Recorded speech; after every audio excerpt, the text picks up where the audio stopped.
Vamos a continuar la temática que veníamos teniendo estos días.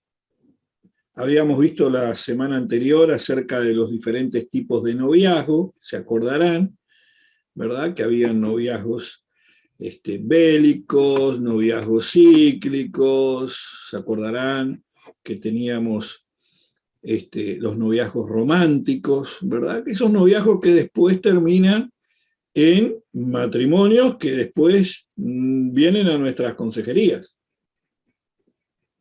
o incluso los nuestros mismos, nuestros propios noviazgos, cómo fueron. Y esto es interesante, porque ahora podemos nosotros mirarnos al espejo en todas estas situaciones que hemos hablado estas últimas semanas, ¿verdad? Hoy concluye esta etapa, ¿verdad? La semana que viene inicia una nueva etapa dentro de la temática, pero ya más dedicada al ministerio pastoral que a la consejería, ¿verdad? Que tiene una consejería directa al pastor. Entonces, si nosotros nos miramos, ¿cómo nosotros nos veríamos? ¿Cuál de estos noviazgos ha sido el que afectó nuestra vida? Si nosotros nos analizáramos, los que somos casados, ¿no? Tuvimos un noviazgo romántico, un noviazgo impulsivo, un noviazgo amoroso, ¿verdad? ¿Qué tipo de noviazgo habremos tenido? Tal vez que tengamos la respuesta ya, ¿verdad? Pudimos haber tenido ese noviazgo cíclico, ese noviazgo que va y viene, o estamos dentro de ese noviazgo que es para toda la vida, hasta los 40 y tanto, y después, ¿cuál de ellos es el que nos afectó a nosotros? Porque seguramente hemos transitado por alguno de ellos. Lo importante de todo esto es que nosotros necesitamos entender a la hora del consejo o de la consejería, es que si nosotros tenemos una idea, ¿verdad? Una idea del tipo de noviazgo que tuvo la pareja que viene a consejería, se nos facilita un montón la tarea de identificar los puntos débiles de la relación que generaron la ruptura en la cual estamos viviendo. ¿Se entendió? Eso nos va a colaborar mucho. Ojo, esto no es un acto de magia. Nunca va a ser un acto de magia. No es una cosa de acá, porque yo me estudié estos 5, 6, 8, 20 puntos y ya tengo todas las soluciones. Si fuera así de fácil, no habrían rupturas. Tenemos que ser conscientes a la hora de la consejería, primero que nada, en la voluntad de Dios. En primer lugar, desde lo cristiano, decir, bueno, la voluntad de Dios en todas las situaciones.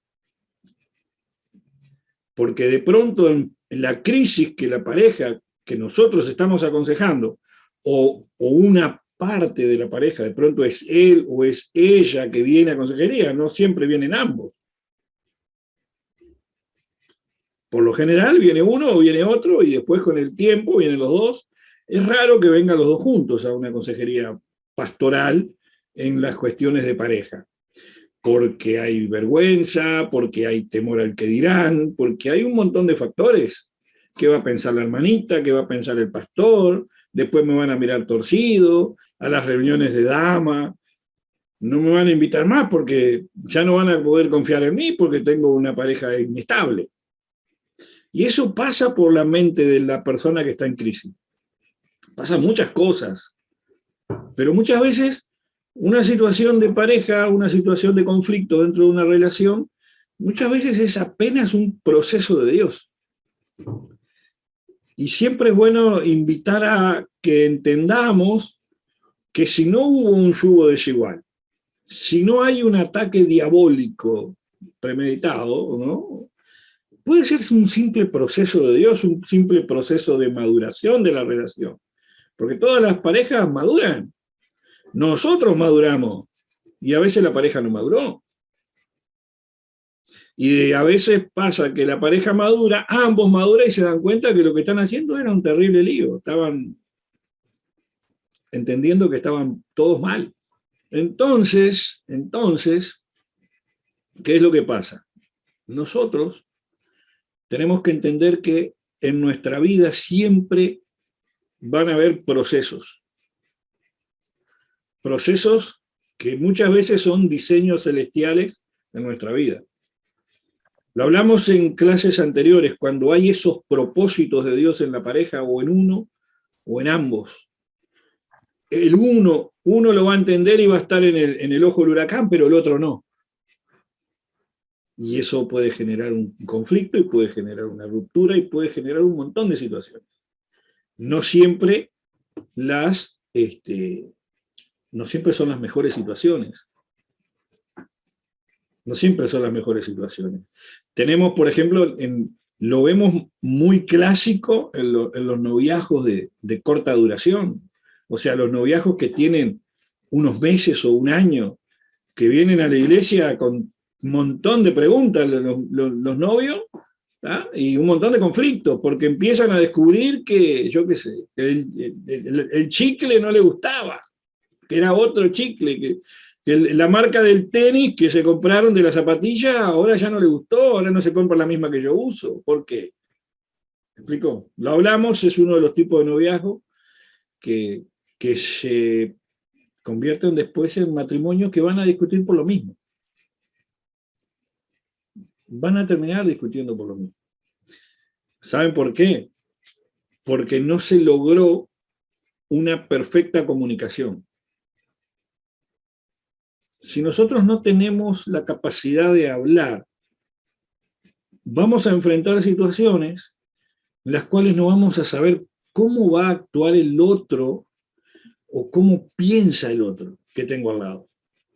Porque la pareja, el matrimonio, son seres independientes, pensantes, con emociones diferentes, pueden ser parecidas, pueden ser exactamente iguales por momentos, pero frente a la crisis, sus actitudes pueden ser completamente distintas. Y por eso vamos a encontrar muchas veces en la consejería que tanto uno como el otro puede decirnos a nosotros: si no fuera por él, yo no estaría estable, o no me hubiera sostenido, porque uno generalmente sostiene al otro. Y eso también es bíblico. Eso también es bíblico. Y esos casos generalmente ocurren cuando tenemos esos comentarios en la consejería, ocurren cuando hay un buen diálogo. Cuando hay un buen diálogo de ambas partes. ¿Ah? El problema sería cuando viene la incomunicación. Cuando ya no hay ese hilo conductor que nos une para hablar. No estamos diciendo cuánto precisás para comprar la carne, para ir al supermercado, yo qué sé. No estamos hablando de quién corta el pasto, quién lava la heladera, quién lava los platos. No estamos hablando de esa comunicación. Porque de pronto la vida cotidiana puede ser 100% eficaz. Pero si la gente tuviera crisis por la vida cotidiana, sería una relación muy superficial. ¿Se entiende esto? Serían puros negocios, puras conveniencias. Me conviene que esté todo limpio, me conviene que esté todo bien, y hay parejas así. Hay parejas que son por convenientes, ¿no? Que son convenientes y están bien así. Pero estamos hablando nosotros desde la consejería cristiana. O sea que lo superficial aquí no tiene mucho lugar, pero es una realidad. Es una realidad que enfrentamos. Que nos guste o no, la vamos a enfrentar. Entonces, la pregunta nuestra en la consejería podría haber, en una de las primeras preguntas en la incomunicación, es ¿cuándo yo le perdí valor a la comunicación? O cuándo mis valores cambiaron en la comunicación, que ya no me importó hablar o que ya no me importó que me escuchen. Porque están las dos caras de una misma moneda. Una persona puede insistir que la escuchen, pero llega un momento que la persona dice: yo ya no quiero hablar. Y se cierra completamente, y es muy difícil poder volver a abrir ese corazón ¿verdad? Que si bien el Espíritu Santo lo puede hacer, es muy difícil. Eso, netamente en lo espiritual, sabemos que genera raíces de amargura, sabemos que genera la apertura al resentimiento, a los rencores.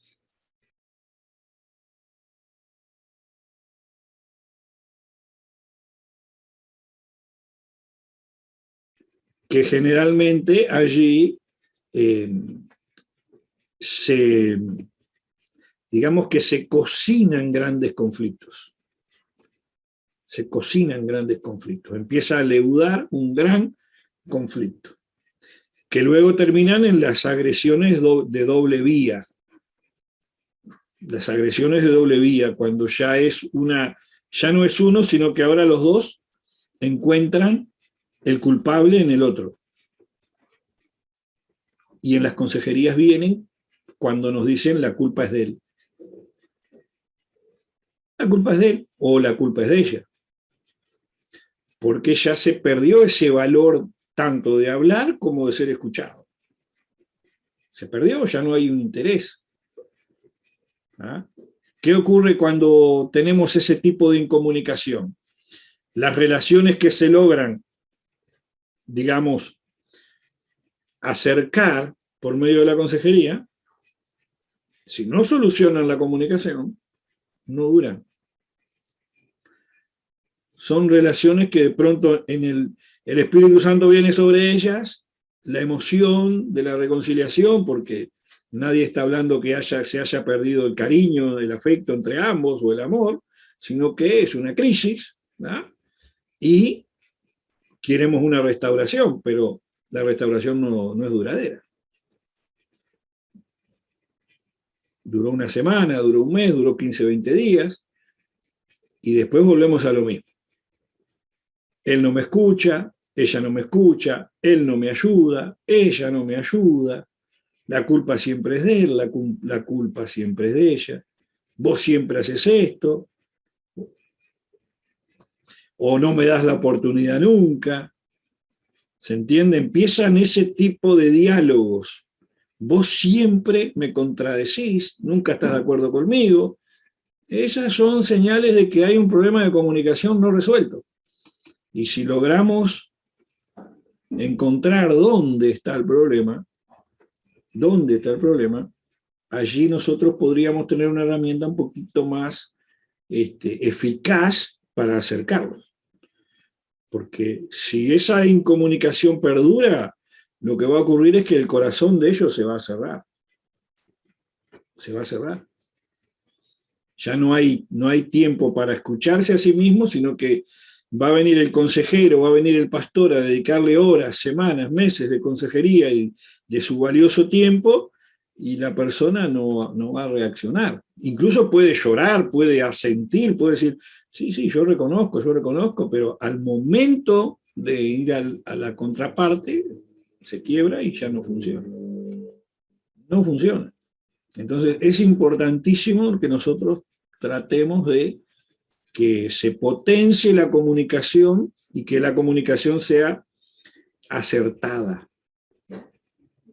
quitando las acusaciones, quitando todo lo que puede ser negativo, aunque se tenga la razón. Jesús lo dijo de esta manera: si tu enemigo te pide que lo acompañes una milla, ve con él 2. Y es tu enemigo. Y es tu enemigo. ¿Cuánto más al que tenemos al lado?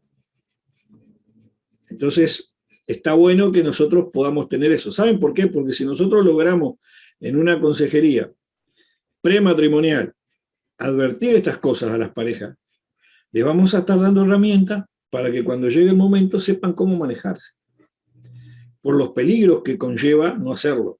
Son como las advertencias en los prospectos del veneno, ¿vio? No lo ingieras porque te hace esto. Vos lo puedes usar para todo lo que quieras, pero si vos lo ingerís, te va a producir un montón de males. ¿Ah? Entonces, tengamos cuidado a la hora de la consejería, en prematrimonial o matrimonial, cuando hay el conflicto, tener en cuenta qué tipo de noviazgo está llegando hasta allí, o qué tipo de noviazgo lo llevó hasta ese momento, y empezar a ver cuáles pudieron ser los puntos, y van a descubrir que la gran mayoría de las veces es un tema de comunicación. Y después, ¿cuándo? Y lo más maravilloso de esto, cuando el Espíritu Santo logra obrar en las vidas de las personas, logra obrar, vamos a encontrar una o ambas partes reconociendo que el problema fue ahí. Que el problema fue ahí. Y la comunicación no pasa muchas veces por no decir o por no escuchar, sino que otras veces pasa por no saber entender. Tal vez, o capaz que tal vez no es la palabra, pero sino también, o además, está algo que mencioné hace unos minutos, el tiempo de maduración de cada persona. La madurez de cada persona. Por eso cuando iniciamos esta serie de charlas, iniciamos hablando del contexto emocional, ¿verdad?, de cada uno de los individuos. Cómo fue su crianza, su educación, en la escuela, los amigos, la familia, porque ellos son los que después llegan al altar. Con esa mochila de, como hablamos, de programaciones, ¿ah?, y de reacciones que aparecen en determinados contextos. Y si esos contextos se repiten en la vida de pareja, ¿qué pasa? ¿Se entiende? La persona va a revivir y va a repetir todo otra vez lo mismo. Y vamos a tener allí los mismos conflictos que no fueron tratados hacia atrás. ¿Entienden? Yo se los digo a modo personal, por ejemplo, ¿no? Y seguramente el pastor Alfredo, que tiene más años que yo de casado, va a concordar conmigo. Si nosotros no tenemos una buena comunicación, no vamos a poder enfrentar ninguna crisis juntos. Ninguna crisis juntos. Vamos a caer a la primera pedrada. Vamos a caer a la primera pedrada. Por eso la palabra del Señor nos enseña que el vínculo de la pareja tiene que ser en yugo igual, no desigual. El yugo desigual, uno va a cinchar y el otro no va a cinchar. Uno va a pelear y el otro no va a pelear. Entonces, cuando el yugo no es desigual, los dos, cuando hay que defenderse, se defienden, y cuando hay que atacar, atacan juntos. Y cuando hay que resistir, resisten juntos. Caso contrario, las consecuencias pueden ser terribles. Hay algo que es importante en la comunicación. Me dio el pie justo el comentario que él hizo en la parte de ceder. Está el silencio. El silencio en la comunicación es necesario. Es necesario. Necesitamos aprender a callarnos para escuchar, pero también, ¿saben lo que necesitamos hacer? Es aprender a escuchar el silencio del otro. Yo tengo una conducta en mi casa. Yo, si estoy enojado, no te hablo. No te dirijo la palabra. Pero a nadie, ni a mi esposa, ni a mis hijos. Pero ellos ya saben que yo estoy enojado. Entonces, ellos saben que yo prefiero callarme antes que decirles algo que hiera su corazón. ¿Me explico? No me pidas más, hasta que bajen los niveles. Entonces ahí sí, ya uno... Y ahí nosotros vamos a encontrar mucha gente que nos dice, yo me callo y no me para de preguntar. No me para de preguntar y me tiene hasta acá. Y yo no quiero hablar. O no, o los he escuchado yo esos casos nomás. Necesitamos enseñarle a la gente y aprender nosotros mismos en el don de interpretación de lenguas también está el refrenar su lengua, aprender a callarnos y aprender a escuchar el silencio.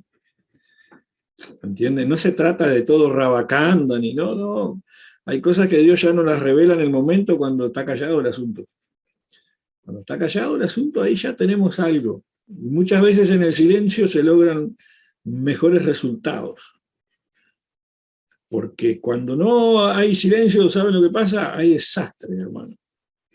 Hay desastres a nivel apocalípticos. Tengo una imagen acá que yo les preparé para mostrarles, en un segundo, que llegue allí.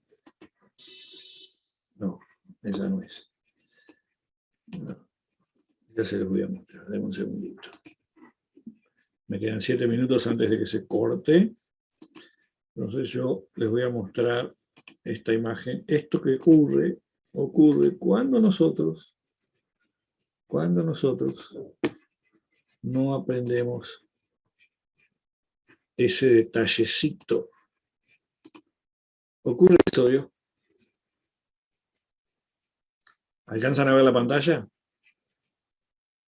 Ocurre eso. Ocurre esto.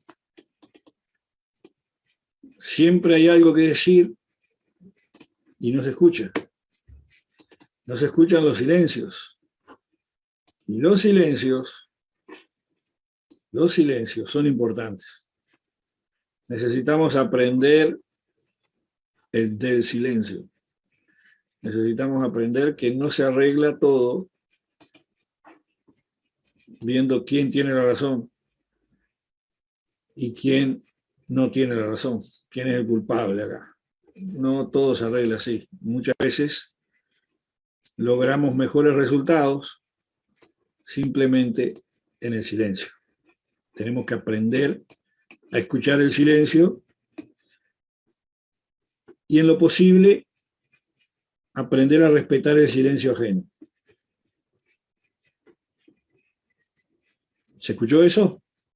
Hay un poquito de ruido acá, pero... Silencio, respetar el silencio del otro, sí. Pero hay cosas que se debe de entender. En una relación sana se necesita comunicación asertiva. Esa comunicación asertiva se da cuando yo expongo mi necesidad al otro, de modo que no lo agreda, que se comunique, o sea, que se entienda lo que yo estoy necesitando de esa pareja. Cuando yo hago silencio, yo lo que trato de que el otro adivine lo que yo siento o lo que yo pienso o lo que yo quiero. En lo que hablaron del noviazgo. El noviazgo existen etapas para la relación. Está el enamoramiento, cuando todo hermoso, precioso, de la etapa del noviazgo, que a donde se debería de tener toda esa clase de comunicaciones y preguntas y todas las cosas que ustedes se imaginan en comunicación, ¿no? En información, para que después venga la convivencia. Porque cuando no se resuelve o cuando no pasa un noviazgo sano, adecuado, ese tipo de cosas se viene arrastrando al matrimonio. Entonces ahí es que viene el conflicto realmente. Cuando lo que no se quiso decir por pasar por alto en el noviazgo, se comienza a decir en el matrimonio y ahí se genera el problema. Otro de los silencios, siguiendo con la temática del silencio, ¿ya? Que a veces es, como dije recién, respetar los silencios. Eso sí. Cuando el hombre o la mujer llegan con una crisis en el laburo, una crisis laboral, afectiva o emocional, y llegan cansados del trabajo, mientras uno está queriendo que llegue y hable por los codos y le cuente todo lo que pasó, la persona viene tan agobiada que lo único que quiere es no escuchar, ni siquiera volar el aire. Y a veces esos silencios incomprendidos generan incomunicación en la pareja. Y después vienen al pastor y le dicen, yo le hablo, llega al trabajo, se sienta, pronta el mate o apronta el café y se pone a mirar el informativo o se pone a mirar una película o se pone a mirar un partido de fútbol y no me habla. Muchas veces no significa que la persona tenga un conflicto con la pareja, sino que la persona necesita un cable a tierra y lo encuentra de esa forma. ¿Verdad? Claro, pero perfecto, pero como te acaba de decir, respetar los silencios ajenos, bárbaro. Ahora, ahí entra también la parte de la negociación. O sea, te doy tu espacio cuando tú vienes con una crisis, te contengo, o sea, te doy tu espacio, ¿no? Pero, y capaz cuando estás mirando el fútbol, como te acaba de decir, o el noticiero, pero tenemos que sacar otro momento. ¿O no? Exacto. Por eso Ah, aquí es donde entra el don de discernimiento de espíritu del esposo o de la esposa.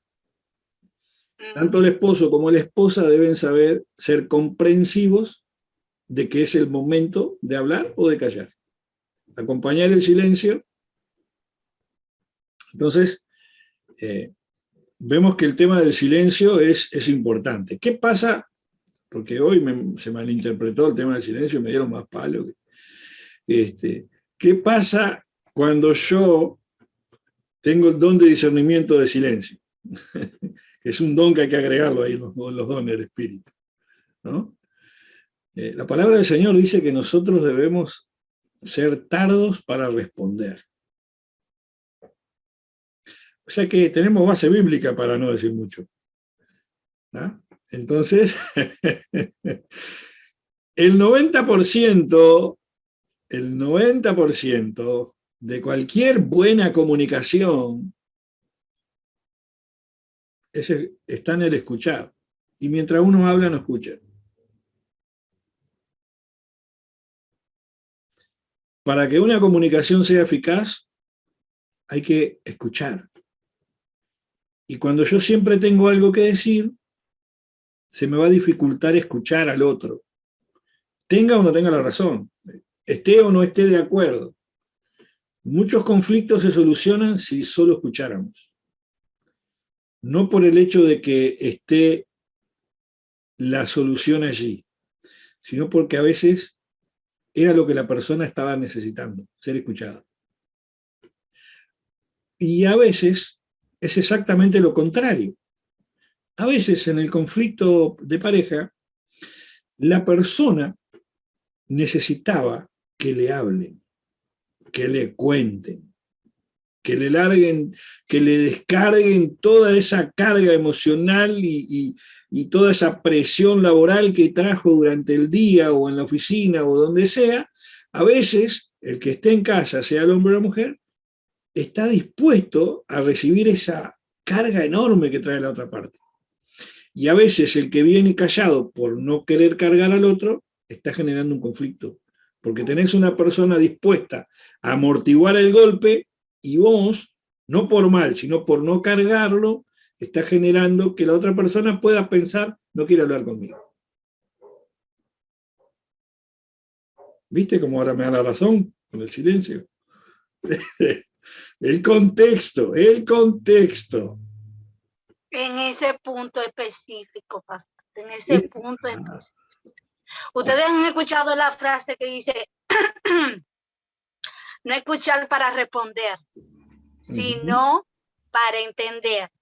Exacto. Bueno, esa es la verdadera escucha. Cuando yo escucho, no para responderle al otro, tú me dijiste, yo te dije, no, sino para yo escuchar lo que él me está diciendo y poder entender lo que me quiere comunicar. Exacto. Eso tiene un nombre, ¿tá? Ella lo dijo en un término técnico hace unos minutos cuando le dijo comunicación asertiva. Cuando ella no estaba, yo le dije comunicación acertada.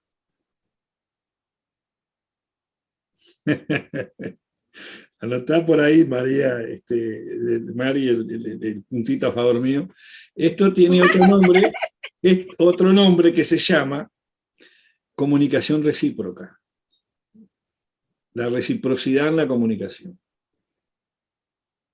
Es necesaria. Estar de acuerdo no siempre es necesario. Muchas veces estar de acuerdo con todo es el problema de todas es la causa de todos los problemas. Muchas veces necesitamos que estén en desacuerdo con nosotros para que nos desafíen y nos muestren de pronto un camino mejor o la solución, que no la vemos a veces, porque nos cerramos en lo que a nosotros nos parece. Es un principio también de humildad. Es importante que nosotros podamos tener esa reciprocidad. Y eso nos va a nosotros a poner en un punto en el cual podemos comprender el silencio y acompañar el silencio, y no generarle barullo, que lo que va a hacer es que la persona pueda de pronto entrar en un nivel de de exasperación, de irritabilidad innecesaria, porque de pronto la persona, como yo, por ejemplo, que me callo para no tener un mal momento, de pronto la otra persona no es que se calle para no tener un mal momento, de pronto la otra persona es una persona extremadamente violenta, y a veces a las fieras es mejor no torearlas. Porque también tenemos esos conflictos en las iglesias, los matrimonios violentos, que no es un tema que hayamos tocado a fondo, porque lo tocamos desde otro contexto, lo tocamos desde la formación del carácter, anteriormente, ¿se acuerdan? Y de ahí llegamos al matrimonio. Entonces, necesitamos potenciar la comunicación y potenciar esa reciprocidad en la comunicación, tanto para escuchar como para callar. Compartir ideas, quejas, no estoy de acuerdo con esto. Es importante que el que tengo al lado sepa que yo no estoy de acuerdo y sepa por qué no estoy de acuerdo. Porque a partir de ahí es que la persona puede, si la relación es recíproca, si la comunicación es recíproca, la persona a partir de ahí puede tener un proceso de comprensión. Y si no tiene ese proceso de comprensión, de comprender al otro por qué esa situación, es posible que nunca puedan tener sanado ese punto de la relación. Y van a avanzar con eso sin solucionar. Y en la primer señal de problema, o que, como se dice vulgarmente, cuando ponemos el dedo en la llaga, wow, reaccionamos de vuelta en el mismo punto. Porque eso ahí no está sanado. Eso pasa en todas las consejerías, no solo en las de pareja, en todas las consejerías. Ayer me pasó, el fin de semana, por ejemplo, yo fui invitado a una congregación, ¿verdad? Y estuve allí en una célula, ¿verdad? En realidad fue una célula, y yo vi allí una situación en un matrimonio. La vi, pero la vi en el mundo espiritual. Esto lo entienden los espirituales. La vi en el mundo espiritual. Y yo empecé a provocar a los demonios. Y después se armó un caos. Yo no fui a las personas, fui al demonio que manejaba a las personas. Tac, tac, tac, tac. Y después nos reímos con los pastores de la iglesia. Porque después se dieron cuenta, porque después la persona llamó a la pastora y le dijo, mirá, yo nunca fui así, yo nunca pasé así, no sé qué es lo que me pasó. Sí, yo sabía lo que había. Porque además de que tenemos conflictos no sanados en la vida natural, tenemos cuestiones espirituales que sanar. Ataduras, raíces de amargura, falta de perdón, en lo espiritual, en la relación cristiana de la persona, en la cristianidad de la persona, en su santidad, en su consagración. Todos son factores que debemos analizar. Debemos tenerlos claros, porque si no los tenemos claros, nuestra consejería o nuestro apoyo no va a ser 100% eficaz. No es todo carne, porque también hay espíritu. ¿Se entiende? No es todo carne. A veces está el mundo espiritual afectando. ¿Sí? A veces, y cuando está el mundo espiritual afectando, a veces lo único que nosotros necesitamos hacer es usar la sabiduría de Dios y la intervención divina para ese tipo de situaciones, que no se arreglan con un consejo. ¿Se entendió la gran diferencia que hay, no? Hay cosas que sí vamos a poder solucionar con un consejo, que sí vamos a poder contener desde una ayuda profesional, pero hay cosas que son únicamente sometidas y sujetadas al poder del Espíritu Santo y a la palabra de Dios. Y no hay consejo y no hay nada que allí valga. Allí lo único que va a valer va a ser el poder del Señor. El poder del Señor. Y hemos visto relaciones que se han sanado de esa manera. No todas se han sanado de esa manera. Hay relaciones que nunca se sanan, porque se buscan solo en lo espiritual y se olvidan de toda la vida de pareja. Y es puro demonio. Y no es todo demonio. Hay de corbata también. No son todos demonios. Tienen que buscarle la gracia. ¿Entendieron? Ustedes saben que yo no doy clases aburridas, los que me conocen de más tiempo, así que yo siempre busco la oportunidad de sacarle una sonrisa a la gente, aunque yo me esté cayendo a pedazos. ¿Ah? Entonces, nosotros necesitamos tener claro que somos seres espirituales, somos tripartitos, y hay un mundo espiritual de maldad que nos declaró la guerra el día que aceptamos a Cristo. Nos guste o no nos guste, lo aceptemos o no, lo creamos o no, ahí está. ¿Ah? Es así de simple. Así funciona la realidad y no lo podemos maquillar. ¿Ah? Por eso la palabra dice, el apóstol Pablo cuando habla del mundo espiritual dice, porque no quiero que ignoréis, hermanos. Fíjense, 1 Corintios 12, porque no quiero que ignoréis.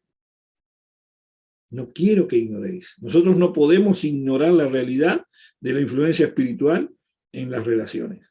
No las podemos. No las podemos. No siempre es que él o ella tengan una revelación más rubia o más morena. Muchas veces es simplemente un ataque del diablo.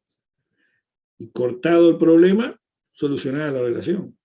Y otras veces, sí, hay un problema de afectación más profundo en la pareja, ¿verdad? Que ahí ya entraríamos en otros temas, ¿verdad? Como la sexualidad, por ejemplo, y bueno, hay necesidades humanas y fisiológicas que cualquiera de los dos las van a querer suplir en algún lado. Y estamos rodeados de eso, nos guste o no nos guste. Y eso no los hace ni malas personas, ni malos hijos de Dios, son personas. No nos podemos olvidar nosotros que son personas, son seres humanos, con necesidades afectivas, necesidades de amor, necesidades de contención y necesidades fisiológicas, humanas, naturales. Y lamentablemente, como el apóstol Pablo dijo, el que no tenga don de continencia, cásese. Y no todos tienen el don de continencia. Entonces, cuando las parejas está afectada la relación en la vida natural, la sexualidad, uno o ambos buscan otras soluciones. Y estamos rodeados de esas situaciones. Y es uno de los más comunes.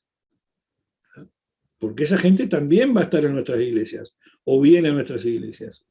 Pueden o no pueden venir, pero están ahí. Y nosotros necesitamos tener una palabra de Dios para ello. No podemos condenar a las personas, condenamos el pecado, condenamos lo que está mal. Por eso le dije, como lo dije, y porque los conozco, no son malas personas, humanamente hablando.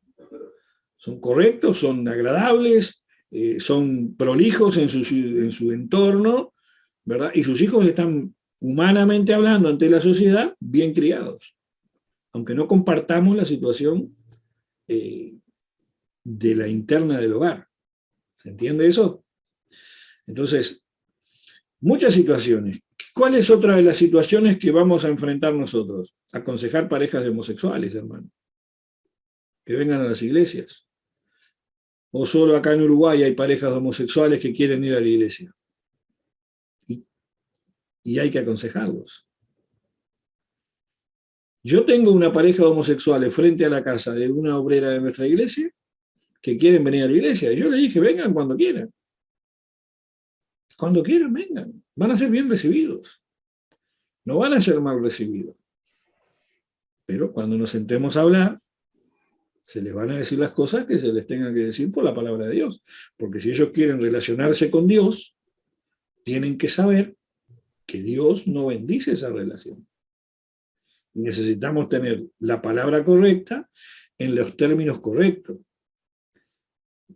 Lo dije varias veces. No todo reprendo en el nombre de Jesús. Hay muchas cosas que tenemos que tratar nosotros que van en lo natural y hay muchas cosas, como dije recién, que están con sus raíces en lo espiritual. En lo natural hay que ver, por lo general ese tipo de gente, a no ser algunos casos específicos por cuestiones biológicas, que hay pocos casos, pero los hay, nos guste o no nos guste, hay hombres que por dentro son mujeres y eso no lo podemos solucionar, porque le haces una tomografía y es un cuerpo de mujer adentro, tienen hasta ovarios. Y hay casos documentados de esto. ¿Qué haces? ¿Entienden? ¿Qué le decís como pastor a un hombre que viene y te dice, me hice una tomografía y tengo todos los órganos de una mujer adentro? Y por eso yo me siento mujer. Ese es el mundo que enfrentamos, un mundo en el cual hace décadas atrás, o en el tiempo de la Inquisición, o antes de que existieran las tomografías computadas y las resonancias magnéticas, que no se podía ver adentro del cuerpo humano, no se podía demostrar clínicamente hablando de que un hombre o una mujer por dentro no fueran lo que son por fuera. Ahora sí.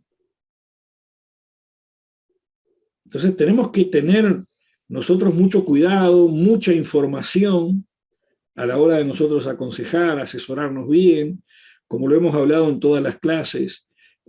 Siempre tenemos la ayuda de un profesional, tener a la mano siempre un profesional para consultar las cosas que escapan a nosotros, como estas que les acabo de mencionar. Estas que les acabo de mencionar, que son netamente situaciones médicas, no lo podemos ver solamente desde la psicología o desde la consejería pastoral. Hay que verlo desde la parte científica. Esas parejas que llegan y descubren que son más homosexuales que heterosexuales, ¿cómo lo solucionás?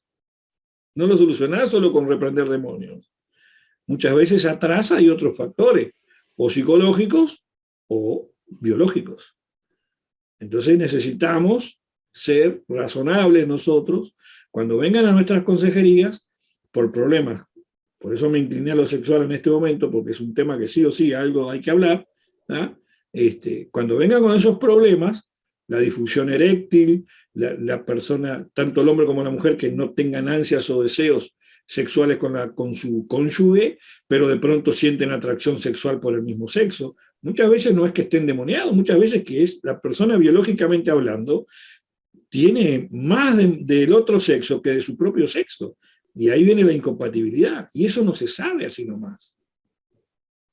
Que pueda haber una afectación demoníaca atrás, es posible. Siempre es posible. Pero ya estamos descartando lo espiritual. Estamos netamente ya manejándonos, teniendo en cuenta esta otra opción. Esta otra opción. Yo he asistido en los últimos años la evolución de lo que han sido los cambios de sexo por cuestiones hormonales, biológicas, no por cuestiones de gusto o por decisión o por orientación, sino por cuestiones biológicas. Porque la persona, biológicamente hablando, estaba con el sexo equivocado. Ahora, ¿Dios se equivocó? Dios no se equivocó. Dios lo hizo hombre o mujer. Si la persona por fuera es un varón o una mujer, pero todo su organismo es del otro sexo, ¿quién lo creó? Lo creó Dios. Entonces, después en la investigación, porque yo he profundizado en este tema, en la investigación después se descubre desde la parte hormonal, desde la parte molecular, de la parte celular, se descubre que después, que en realidad no es uno, sino que eran dos personas que después se terminaron fusionando el embrión y salió así. Muchas veces lo vemos en los bebés que nacen unidos. Hay uniones que son muy profundas, que se termina formando una sola persona. Hay muchos casos registrados de eso. Muchos casos. Muchos casos. Hay personas con esas situaciones y a veces, digamos, a veces, entre comillas, se usa la excusa del cómo me siento o del cómo me identifico, que es lo que se ha legalizado en muchos países. Vos te apercibís de una manera. Y ahí tenemos el mismo punto. Si no es una cuestión psicológica u hormonal, sabes que es una cuestión espiritual. Pero no podés enfrentar todo desde te reprendo en el nombre de Jesús. Tenés que ir un poquito más allá. Para eso necesitamos a una psicóloga o a un psiquiatra o a un médico a quien podamos consultarla y abrir la cabeza. Abrir la cabeza, claro. Abrir la cabeza. Por eso está ella ahí. Porque no es todo pastoral. ¿Se entiende? Tenemos que tener mucho cuidado. Vamos a los consejos. Sobre el tema de los conflictos que generan la incomunicación. Ese plus se los di porque creo que era necesario. Otro día haremos un taller exclusivamente del tema. Y bueno, podemos traer a una No sé desde la psicología cómo se ve la sexología. Una pregunta que te hago seria. ¿Cómo que cómo se ve? Claro, la función del sexólogo. ¿Qué? Ayudar a acompañar a que el ser humano tenga plenitud en esa área, Ajá. porque también por trauma, como clase que hemos hablado anteriormente, hay personas que por trauma o conflictos emocionales desde la infancia no disfrutan su plenitud sexual, vamos a decir. O sea, ellos mismos el sentimiento, ¿no? El placer, como con la pareja también, y obviamente eso trae conflictos, serios conflictos. Muy bien. Muy bien, vamos a los consejos. Primero, en lo que tiene que ver en la parte que abarcaría todos los conflictos que hemos hablado, desde la formación de la pareja hasta los conflictos de comunicación, ¿tá? Es encontrar lo que causó el problema, o el pensamiento. Muchas veces no es la situación, sino lo que se pensó que pasaba. Y una de las veces más recurrentes es: yo pensé que era así, y cuando escuchás a la otra persona no era. Es como el miedo. Hay gente que tiene miedo a hacer determinadas cosas hasta que lo hace. Y se da cuenta que así era tan fácil. Por ejemplo. No aplica a todos los miedos, ¿verdad? Pero es genérico. Entonces, cuando nosotros enseñamos a la relación de pareja que está bien hablar y buscar cuál fue el detonante del conflicto, no verlo o que lo aborden no desde el punto de vista, ajá, bien, después me lo pasás para hablar con él. No para ver quién tiene la razón o quién ganó la discusión, sino para que ambos entiendan de que cuando nosotros estamos debatiendo un tema, discutiendo una situación, es para honrar el matrimonio y no para ver quién es más grande o quién es mejor en el matrimonio, sino porque el matrimonio necesita que eso se solucione. Estamos bendiciendo el matrimonio al hablar las cuestiones. ¿Ah? Importantísimo que el corazón esté limpio. Que el corazón esté limpio. Porque a veces, si hablamos desde la herida, no estamos hablando con una franqueza que hablaríamos si habláramos desde el sentimiento. ¿Se entiende? Yo puedo enfrentar una situación desde lo que yo siento por mi relación como algo bueno y que Dios bendijo, o puedo enfrentar una situación desde la herida que yo tengo. El resultado no va a ser el mismo. Nunca va a ser el mismo. Porque voy a estar hablando desde lo que a mí me duele, desde lo que a mí me tiene mal, y no voy a estar poniendo en primer lugar lo que Dios puede llegar a hacer. Lo que sí también entra en este punto es que nosotros respetemos, enseñarles y hacerlo nosotros, respetar el sentimiento ajeno. Lo que sienta la persona. La persona puede sentir frustración, puede sentir una angustia, puede sentir agobio, puede sentir un montón de cosas, y eso, así como el silencio, necesitamos respetarlo. Lo que no significa que eso lo tengamos que potenciar o utilizar como algo que pueda ser como la levadura, ¿no? Que el leudi crezca más allá de lo que tendría que crecer. No es eso. ¿Se entendió? Es eso. Se cayó un plato, se rompió un plato. Ah, pero era de mi abuela. Bueno, pero es un plato. Pero era de mi abuela. Pero es un plato. Pero era de mi abuela de la vajilla de Luis XV. Pero sigue siendo un plato. ¿Entienden? A veces son cosas muy prácticas, pero atrás hay un sentimiento porque era de mi abuela. A ver si me están siguiendo la línea, ¿no? Necesitamos que la persona entienda que es un plato y yo comprendo que te duele, porque era de tu abuela.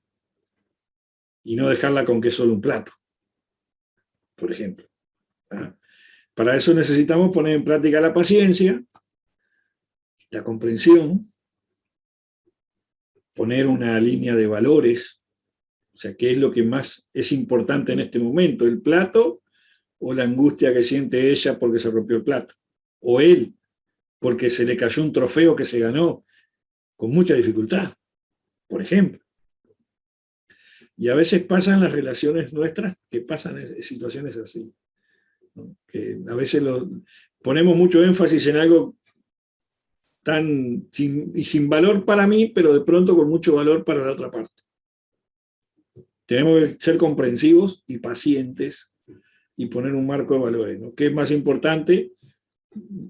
¿Desvalorizar algo que se rompió o valorizar la angustia que tiene la otra persona en ese momento? Porque después la persona se da cuenta, al final era un plato. Es un proceso natural. Se llama duelo también, es parte de un duelo, ¿no?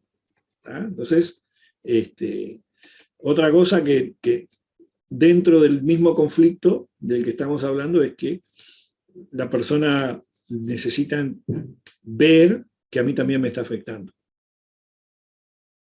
Que yo también soy parte de eso. O sea, vos estás mal, pero yo estoy mal porque vos estás mal. No es que vos estás mal y a mí me resbala, no me importa, no, sino que la persona vea que yo realmente estoy dolido con lo que te está pasando. Y quiero ser parte de tu problema y de tu solución, si es posible. Porque a veces en la consejería, como les dije al principio, viene el superhéroe y viene el villano. Y no se trata todo de quién tiene razón o quién es el superhéroe o quién es el villano. Para todo esto es necesario el respeto. Si no hay diálogo, conversación o consejería donde se permita el respeto mutuo, ahí ya la consejería se complica muchísimo. Cuando no hay respeto.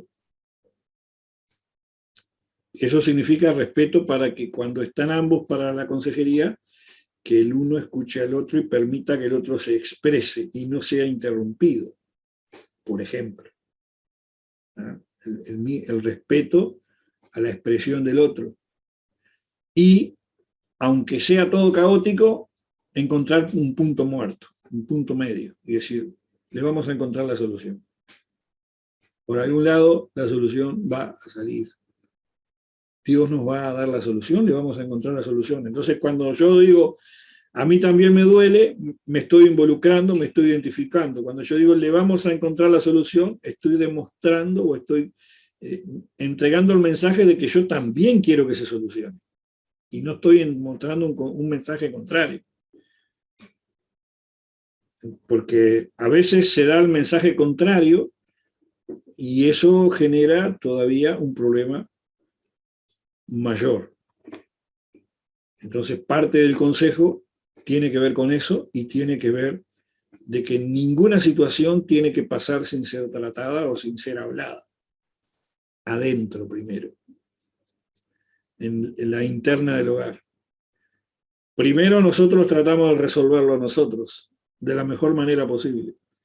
Y después, si nosotros no podemos y queremos realmente la solución, buscaremos la ayuda necesaria, siendo conscientes de que queremos que se salga adelante. Siendo conscientes, ambas partes, la reciprocidad que hablamos hoy, ¿ah?, de que queremos que la crisis sea superada y no que la crisis nos supere a nosotros. Algo que podemos anotar allí como consejo es que no se ponga el sol sobre vuestro enojo en la crisis. Cuando la crisis es interna, no se ponga el sol sobre vuestro enojo. Buscar que llegue la noche y podamos reconciliarnos. ¿Ah? Y después está una visión un poquito más fría, digamos, o más calculada, es que la persona pueda entender de que todas las crisis que vamos teniendo nos van ejercitando o nos van ayudando a conocernos mejor para enfrentar en el día de mañana crisis mayores. Porque si no podemos con lo poco, no vamos a poder tampoco con lo mucho. Si no nos podemos poner de acuerdo en pequeñas cosas, se me fue la cámara. Va a ser difícil que nos pongamos de acuerdo en cosas de mayor relevancia o importancia. ¿Entienden? Entonces necesitamos entender que esos procesos son necesarios y los acuerdos son necesarios. Aunque el acuerdo signifique no estar de acuerdo. Si el acuerdo significa no estar de acuerdo, también es válido. Porque yo estoy mostrándole a la otra persona que respeto su desacuerdo. Entonces, es parte de los consejos, es ese. Y eso estamos hablando de la interna de la familia. Y si la crisis ya golpea a toda una familia, nosotros necesitamos decirles a nuestros miembros directos, esposa o esposo, hijos, que la crisis nos tiene que preparar para cosas mejores. Y que cada uno de nosotros debe tomar su parte de responsabilidad en la crisis. A ver qué podemos hacer para salir adelante, qué podemos hacer para mejorar y cómo contenernos mutuamente. En cualquier crisis, la que sea. Si logramos nosotros eso, es porque logramos equilibrar nuestra vida de familia y nuestra vida de pareja. Vamos a enfrentar cualquier situación. Caso contrario, no lo vamos a lograr. No se arregla con una pastillita. Y tampoco con una oración. Precisamos de la oración, de pronto una pastillita para el dolor de cabeza, pero la crisis la solucionamos de esta manera, guardando estos factores. Pueden haber muchos otros, ¿verdad? Porque todas las situaciones son distintas y todos van a necesitar diferentes tipos de consejería.